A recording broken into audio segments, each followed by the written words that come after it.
Page 24. A Christmas Surprise. It was 2 days before Christmas. Harry, Cornelius, Monty, and I were busy building a snowman when Fritz appeared with his little niece Emily and introduced her. Emily is from the South and has never seen snow before, Fritz told us. She doesn't know much about our winters. It turns out that Emily didn't know much about Christmas also. "Who is Santa Claus, Waldo?" she asked me, shivering in the cold air. "Santa Claus," I explained, "brings presents and toys to human children at Christmas time." "Does he bring presents to animal children also?" Emily asked. "Well," I said, "he hasn't been around this part of the forest for many years. I guess he is too busy visiting all the human children to have much time left for animal. Do you think he will come if I write to him?" Emily asked. "I don't think so," said Monty. "I've never seen him myself." "Neither have I," Harry added, shaking his head. "You see, Santa Claus is only for human children," Fritz said to Emily.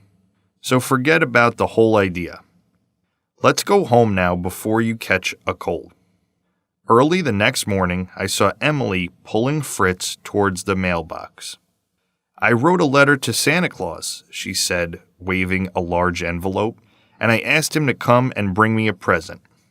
"Good luck," I said, "but don't get your hopes up too high. I don't want you to be disappointed if he doesn't come." "He will. You'll see," Emily cried. Poor Emily, I thought. Christmas Day was tomorrow. She was setting herself up for a big disappointment, I was sure. Suddenly, I had an idea. If Emily wanted to see Santa, she would, I decided. I quickly went to town and bought a few things for a surprise. I was very pleased with my idea and could hardly wait to see Emily's eyes on Christmas morning. The next day, I got up very early to get ready. I put on the red Santa Claus suit that I had bought. I looked at myself in the mirror. I was delighted. Even my own mother wouldn't have recognized me. I put on my boots and tried a few ho-ho-hos. Then off I went, carrying a present for Emily.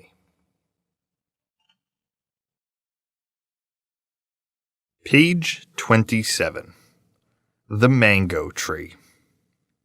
I was sitting in the garden with my hands crossed and staring at the sky. The wind calmly blew and reminded me of an incident, the enchantment of which resurrects and forces me to smile every time I think about it. Mr. Vendek Reddy was the most infamous man in our colony, was known for his harsh and cold words. He was an old man in his late 60s. His face was completely covered with wrinkles and hair almost faded to gray. He usually appeared with his black coat and half-rimmed spectacles on. Even a blooming flower would shrivel whenever he crossed. I still wonder what made my fate be against me as Mr. Reddy turned out to be my next-door neighbor. Being the neighbor of his, I got enlightened about many of his untold and unsung stories, one of which described his undue obsession for his mango tree. I learned that the only thing dearest to him in the whole world was his beloved mango tree, and it remained a mystery why. Nobody dared to touch it, and undoubtedly the tree became magnificently, for it was grown with immortal and eternal love. One morning he came banging wildly on my door. "Have you seen anybody stealing my mangoes?" he said fiercely. His eyes were a ball of furious fire and rage. I barely could believe my ears. How could anybody steal his mangoes? I doubt if anybody has that much of courage. No, sir, I saw nobody, I replied in a shiver. He stood there for some moments or so, scratching his chin, deeply unsatisfied with my answer. He returned to his house with an irritated and restless mood.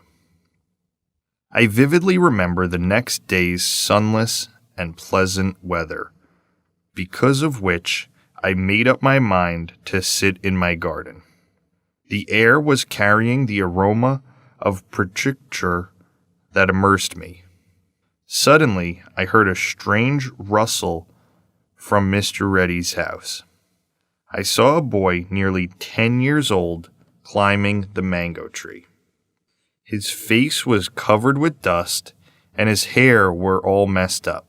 His eyes were glittering with the reflection of mischief of his childhood. I grinned when I saw him, but my smile melted away when I heard Mr. Reddy shouting, "I found you, little boy." In a hurry, all his mangoes fell to the ground, and yet he failed to run out of the house. Mr. Reddy came running, but then he paused. Everything fell silent. Instead of planting a slap on the boy's face, he picked up the mangoes and gave them to him. I just couldn't decipher what was happening that moment, which left me spellbound. But when I looked into Mr. Reddy's eyes, he wasn't staring at the larcenist, but the younger accomplice that I assumed was the boy's brother, peeping through the gate as if eagerly waiting for the mangoes. I could clearly see the love for the fruit in his twinkling eyes. Mr. Reddy gave the mangoes, patted him, and waved him a goodbye. When he went inside, I followed him through the window. He took out a photo frame of his wooden time-worn cupboard and gave it a warm, tight hug. I saw that it was an old, tattered black and white photo of two little boys laughing with intense happiness and eating mangoes.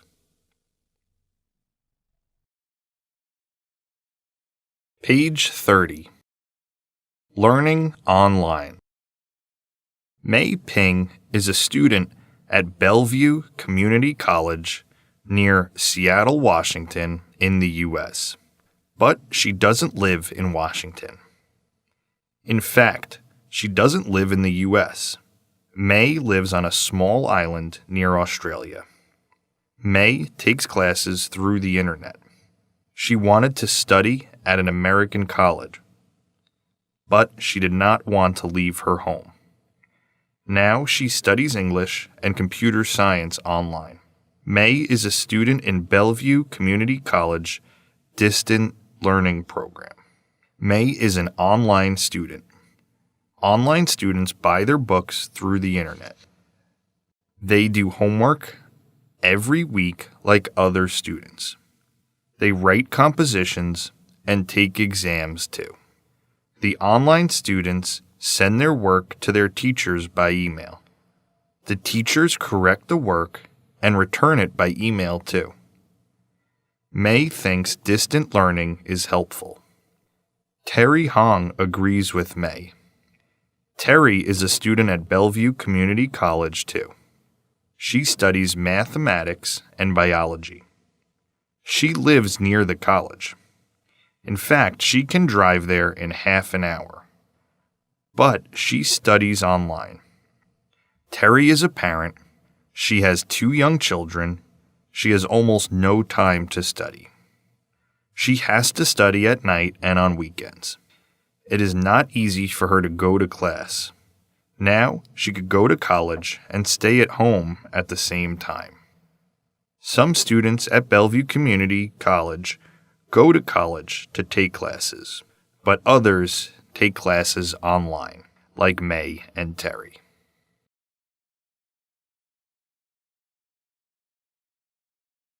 Page 32.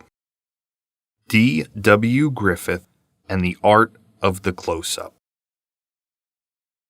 In the late 1890s, thousands of people crowded into penny arcades across the country to see a remarkable new invention, the movie. Seldom longer than 1 minute, the first movies were simply recordings of everyday events. A distantly speeding train toward the camera, or a man watering his garden, these were typical subjects. Within 10 years, the movies were telling 10-minute stories. But they were still primitive because movie makers were still recording the story from only one viewpoint, just as their predecessors recorded the speeding train. For example, suppose the story called for a young man to propose marriage. The movie maker would place the camera far from the stage, recording the entire scene from this single position. It took the genius of D.W. Griffith to change this filming method. When we watch this proposal scene, he argued, our eyes move. We watch the expressions on the faces of the characters. We look at the hands as the man presented the engagement ring to the woman.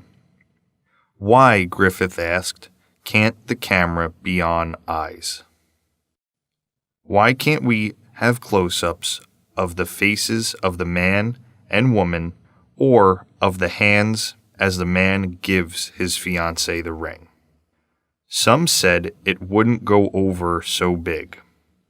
Audiences would be confused if the screen were suddenly filled by a face, let alone a pair of hands and a ring. But Griffith proved the skeptics wrong. By carefully placing close-ups into his scenes, audiences could feel the actor's emotions and the story's suspense. By 1917, Griffith was so confident of his style that he boldly filled the screen with a close-up of a woman's nervous hands to convey its anguish at the injustice in the world. That close-up in the film Intolerance became famous. Page 34. Visiting Pets. Kim Thomas had a very bad car accident. She was in the hospital. She was depressed and lonely, and she felt terrible. Life was difficult for her. Then one day, Bonnie came to her room. She sat quietly on Kim's bed.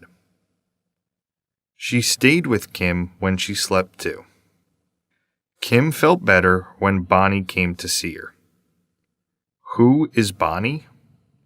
She's a dog. People take good care of their pets, but some pets, like Bonnie, take care of people now. This is called pet therapy. The pets visit children and adults in hospitals. Some doctors believe it is very helpful. At Edward Hospital near Chicago, Illinois, in the U.S., doctors think that the pets help patients or sick people feel better.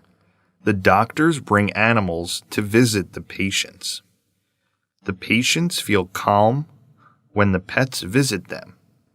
They smile more too. Some pets also go to nursing homes to visit elderly people. The pets are happy to see the people. The elderly people are happy to see the pets too.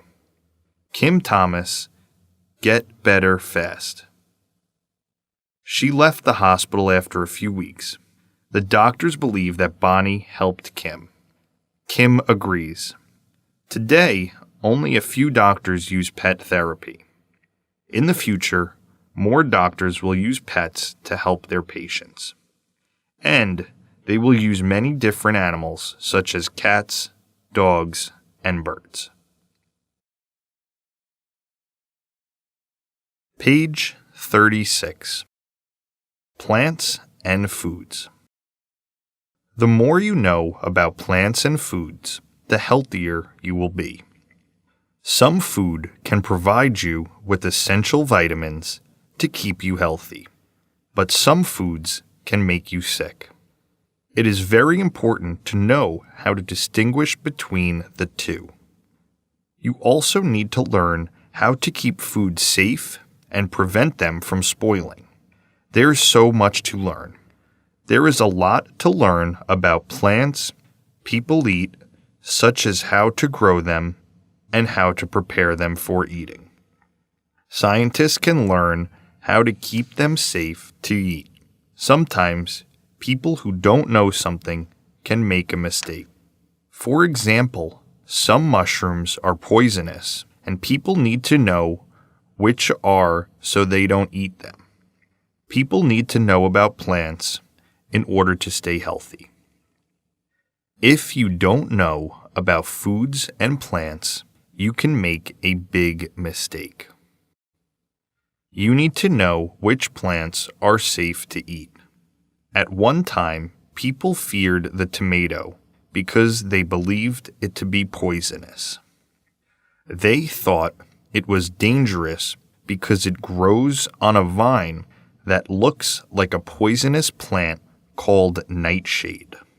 Therefore, in the early 1800s, people in the United States were afraid to eat it.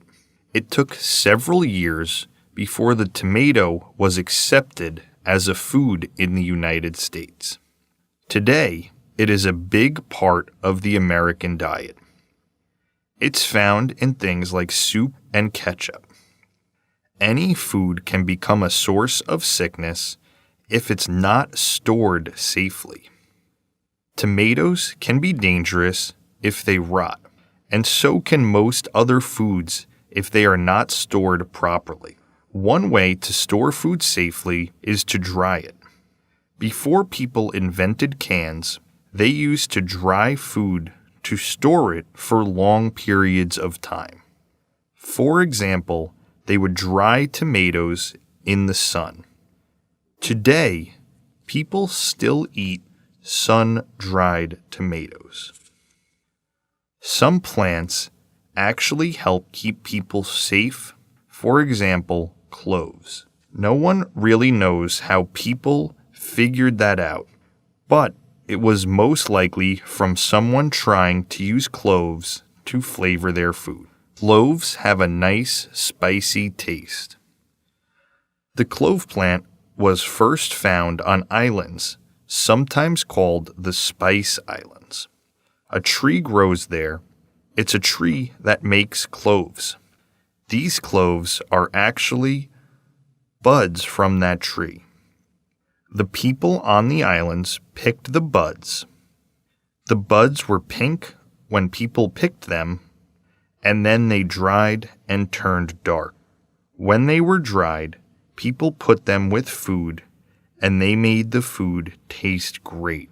Probably the people found that they also help to preserve foods. Cloves help meat and other foods from spoiling. Today, we know why cloves help food stay safe. Scientists have studied cloves and have discovered that cloves contain a kind of oil in them called oregano. That oil is an antiseptic. Antiseptic is a word with two important parts.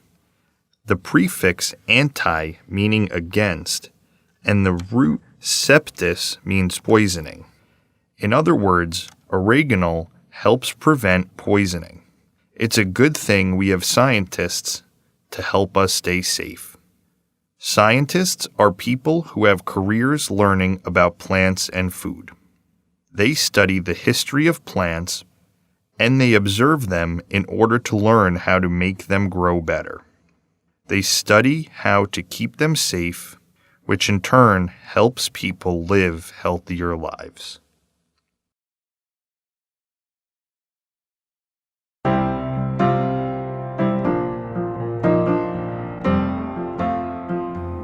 Introduction.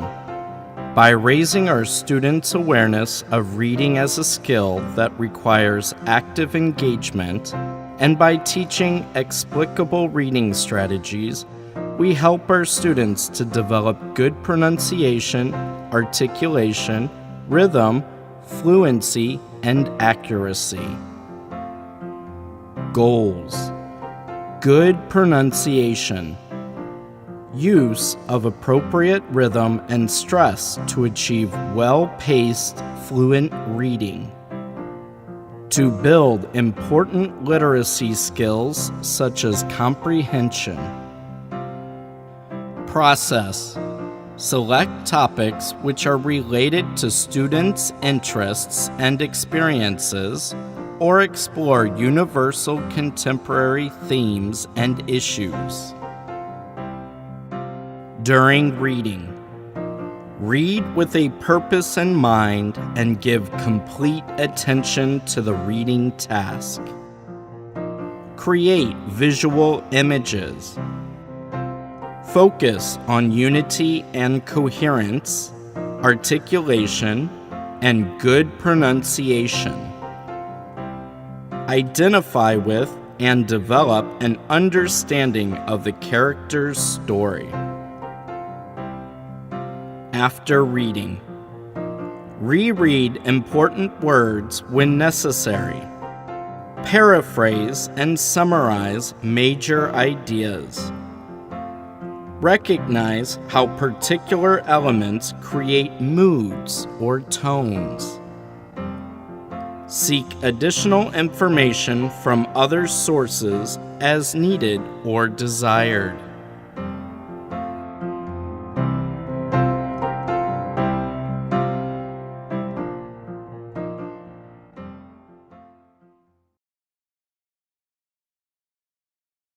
Page 4. Joseph Pulitzer. Joseph Pulitzer was born in 1847 in Moscow, Hungary. He emigrated to the United States when he was 17 years old and was naturalized on his 20th birthday. He spent his career in journalism working in the Midwest and New York. From 1871, he also was the owner or part owner of many newspapers. His most famous newspaper was the New York World, which many believed was the model for the Daily Planet of the Superman stories. The World campaigned against corruption and exposed many scandals. It was also a strong supporter of the rights of the working man. In later life, Joseph Pulitzer collapsed from overwork and lost his sight. He became dedicated to improving the quality of journalism in America and donated $1 million to Columbia University to found a school of journalism. However, his most significant contribution was the establishment of the Pulitzer Prizes in his will. These prizes for excellence in journalism have been given every year since 1917 by Columbia University. Since 1942, there have been extra categories for press photography, and later still for criticism, feature writing, and commentary. The prize was originally for $500, but today the winners of the prize receive a gold medal. However, the real value of the prize is that it becomes the Journalist of the Year, a fact that is worth much more than $500 to the journalist and to the newspaper that employs him or her. Page 6. The Ghost. The ghost that got into our house on the night of November 17th, 1915, raised such a hullabaloo of misunderstanding that I am sorry I didn't just let it keep on walking and go to bed. I caused my mother to throw a shoe through a window of the house next door and ended with my grandfather shooting a patrolman. The footsteps began about 1:15 in the morning around the dinner table. My mother was asleep in one room upstairs, my brother in another. My grandfather was in the attic, in the old walnut bed which, as you will remember, once fell on my father. I had just stepped out of the bathtub and was busily rubbing myself with a towel when I heard the steps. They were the steps of a man walking rapidly around the dining room table downstairs. The steps kept going round and round the table. At regular intervals, a board cracked.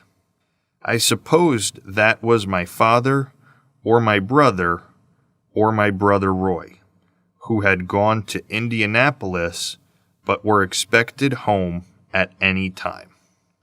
I suspected next that it was a burglar. It did not enter my mind until much later that it was a ghost. After the walking had gone on for perhaps 3 minutes, I tiptoed to Herman's room. "Psst!" I hissed in the dark, shaking him. "Oh," he said. "There's something downstairs," I said. He got up and followed me to the head of the back staircase. We listened together. Page 8. Teeth. It is very important to have healthy teeth. Good teeth helps us to chew our food. They also help us to look nice. How does a tooth go bad? The decay begins in a little crack in the enamel covering of the tooth. This happens after germs and bits of food have collected there. Then the decay slowly spreads inside the tooth. Eventually, poison goes into the blood and we may feel quite ill. How can we keep our teeth healthy? First, we ought to visit our dentist twice a year. He can fill the small holes in our teeth before they destroy the teeth. He can examine our teeth to check that they are growing in the right way. Unfortunately, many people wait until they have toothache before they see a dentist. Secondly, we should brush our teeth with a toothbrush and use toothpaste at least twice a day, once after breakfast and once before we go to bed. We can also use wooden toothpicks to clean between our teeth after a meal. Thirdly, we should eat food that is good for our teeth and our body. Milk, cheese, fish, brown bread, potatoes, red rice, raw vegetables, and fresh fruit. Chocolate, sweets, biscuits, and cake are bad, especially when we eat them between meals. They are harmful because they stick to our teeth and cause decay.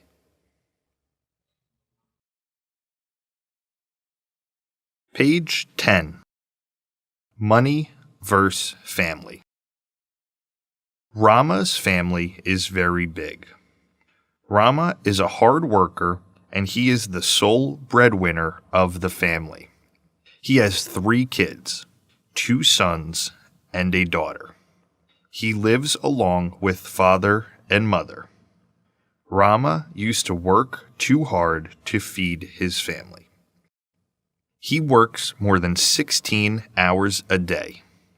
The kids cannot see him as he will leave home early in the morning before they wake up and reach home around midnight when kids would sleep every day. The entire family eagerly wait to spend quality time with him and the kids miss him so much. The children were too curious about Sundays, as his father would spend the entire day with them. Unfortunately, to meet the increasing household expenses and educational expenses, Rama took a weekend job to work even on Sundays. The kids were very shattered, and even Rama's wife and parents too. The typical routine continued for several weeks, and year passed. All the hard work of Rama earned a lot of benefits, and he was offered a promotion with attractive increment. The family moved to a new house, got better clothes, and ate healthy foods. However, as usual, Rama continues to earn more and more money. One day, his wife asked him, "Why are you running for money? We can be happy with what we have now." Rama replied, "I want to give the best available in the world to you all and want you to stay happy always." 2 years passed, and Rama hardly spent time with his family. The children yearned to have their father at home. Meanwhile, the sincere efforts of Rama reaped him a fortune. He was offered partnership. He continued to earn more and more wealth. Now, Rama's family is one of the richest families in the city. They have all the facilities and luxuries. Still, Rama's children strove to meet their father, as he was hardly seen at home.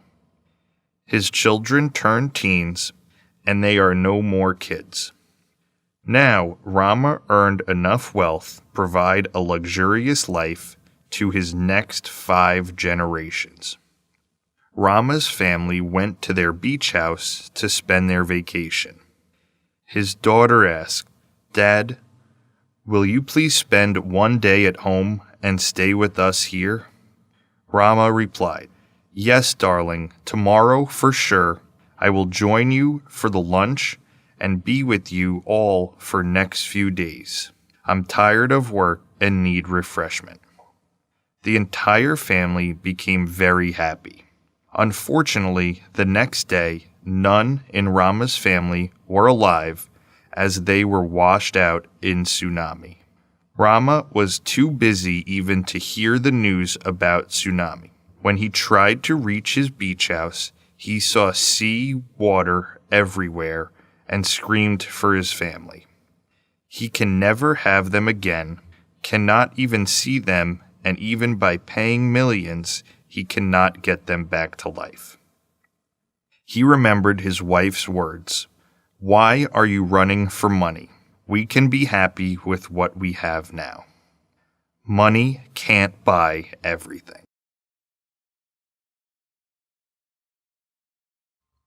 Page 14. History of Halloween.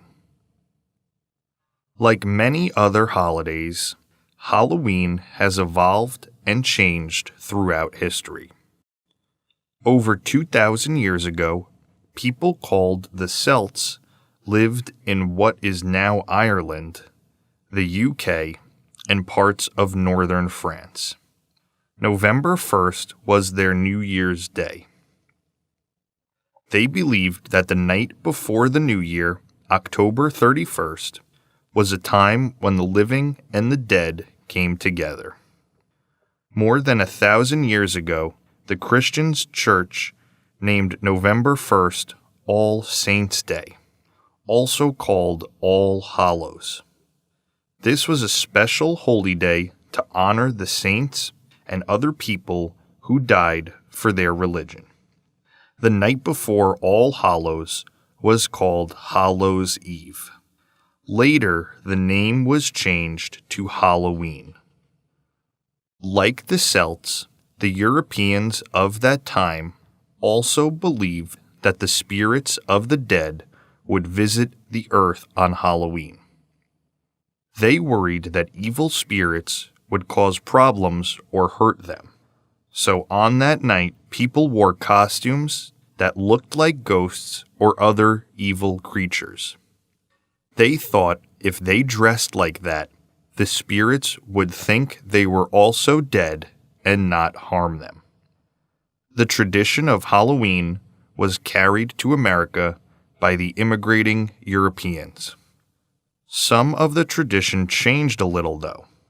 For example, on Halloween in Europe, some people would carry lanterns made from turnips. In America, pumpkins were more common. Some people began putting candles inside them and using them as lanterns. That is why you see jack-o'-lanterns today. These days, Halloween is not usually considered a religious holiday. It is primarily a fun day for children. Children dress up in costumes like people did 1,000 years ago. But instead of worrying about evil spirits, they go from house to house. They knock on doors and say trick or treat. The owner of each house gives candy or something special to each trick or treat. Page 16. Levi's Blue Jeans. Levi Strauss was born in Germany in the mid-1800s and immigrated to the United States as a young man. He lived in New York City and learned the dry goods business for several years. In 1853, he took his knowledge and his dreams to San Francisco, California, USA. His dream to succeed came true over the next 20 years as he became a very successful businessman. Many of Levi Strauss's customers were cowboys and miners. They needed clothing that was strong and durable.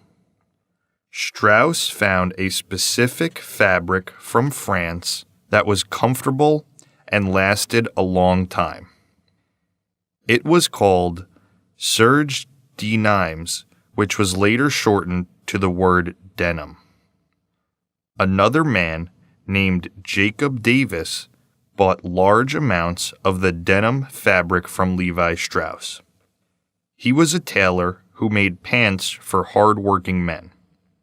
One of his customers was so continually tearing the pockets off his pants.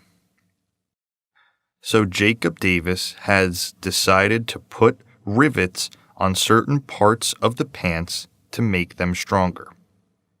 The customer loved the pants so much that he told all his friends, and soon Jacob Davis was busy making lots of pants with rivets. Jacob Davis soon realized that using rivets was a great business idea, and he didn't want anybody to steal that idea. He decided that he would need to get a patent, but being a poor tailor, he didn't have enough money to pay for the patent. After thinking it over, he went to the businessman Levi Strauss and told him his idea. If you agree to pay for the patent, we will share the profits from the riveted pants. Levi Strauss did agree, and the new riveted pant business was called Levi Strauss & Company. Today, Levi's jeans are more popular than ever, and Levi's name continues to live on.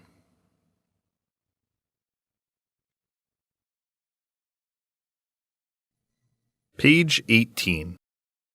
April Fool's Day. April Fool's Day started in the 16th century in Europe. Before that time, New Year's Day was celebrated on April 1st. Then a new calendar was introduced called the Gregorian calendar. January 1st became the first day of the year, but many people did not know about it. So those who continued to celebrate New Year's Day on April 1st were teased. They were called fools. Nowadays, we play jokes on people on April 1st. For example, someone might put salt in the sugar container so another person could accidentally put it in their coffee. Or someone might change the time on another person's alarm clock so that person would unknowingly wake up earlier or later than planned. Or maybe a person would tell a lie to make someone else shocked. After we play the trick, we say April Fool. Then the poor person realizes he was fooled. It is generally done in the spirit of fun and doesn't cause any real harm to anyone. Do you have any great jokes to play on anyone today? Try it out. Just don't forget to say April Fool when the other person begins looking a little confused. Page 20. St. Patrick's Day. Many Irish people have emigrated from Ireland to the United States over the last few centuries. They brought St. Patrick's Day with them. St. Patrick's Day is a serious religious holiday in Ireland, but it has been changed quite a bit in America. Today, in America, people enjoy St. Patrick's Day by wearing green. In fact, if you don't wear at least one small green item, school children may pinch you.